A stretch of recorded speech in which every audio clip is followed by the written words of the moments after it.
اظبط معاك. ايه يا عبد الرحمن بيه؟ ايش ايه؟ يعني كل مكالماتنا متسجله، كل مكالماتنا متسجله انا وسيادتك. يا كبير يا كبير، يا علاقاتك النسائيه يا كبير. ايه كبير عنها؟ يا صايع. كبير عنها ايه بس قول لي. علاقاتك المشبوهه يا كبير. قول لي كبير ايه؟ كاتبين زفت يا كبير، كاتبين زفت. جايبين تاريخك من يوم ما اتولدت يا كبير. طب اديني الملف ده. اديهولك فين؟ اتاخد مني، الشرطه العسكريه خدته مني. وملف الجمعيه الوطنيه والله العظيم. بس ما تقلقش، اللي الشرطه العسكريه خدته كله هيتحرق.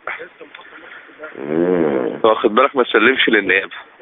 اتاخد مننا وبتاع ضربونا كده حبه وخدوا مننا حاجات، بس بقى ايه يعني طلع بشويه حاجات وكده. ومعايا هارد. ما لا بس مش الملف بتاعك ده اتاخد كله. بس مسخره بقى. وقد تقابل المدعو مصطفى النجار مع عبد الرحمن يوسف، واخد بالك، ابن يوسف القرضاوي. هو في مقهى حمزه باشا. ازيك؟ صورت حاجه؟ لا. ده في بلاوي. يلا بقى ربنا معانا. في ورق لغايه امبارح كل الناس دي كانت هتعمل ايه وفلان هتعمل والله؟ ايه وفلان هيعمل ايه. ايوه يا باشا. بس ماشي. طيب يا باشا. هو واخد جنسية؟ ماشي. هتاخد نص. هو بقى واخد جنسية؟ معايا. هو بقى واخد جنسية؟ لا يا عم، ده يا عم مصري، ومصري وامه فلاح وابوه فلاح. دوري بقى عشان اروح التكتوك. ده كان في تصوير جنسي في حياة جوه. يا عم ماليش دعوه بالجنس يعني. يلا السلام عليكم. ايوه كبير. بس يا كبير، جبت ملف الجمعيه الوطنيه، لقيت ملف الجمعيه الوطنيه مكالمات انا وعبد الجليل مصطفى. واشتم الساعه البلدي. يا لهوي. ويكيليكس يا كبير.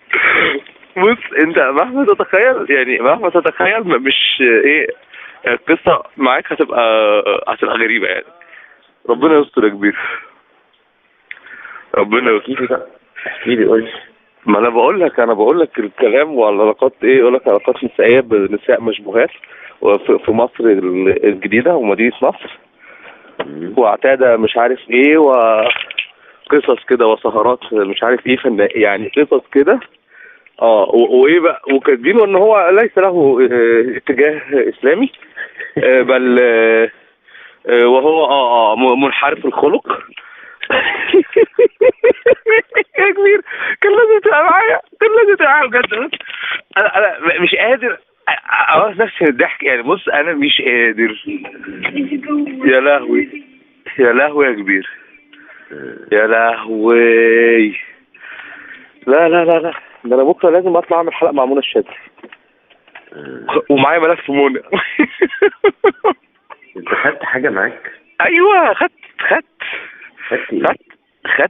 ايه؟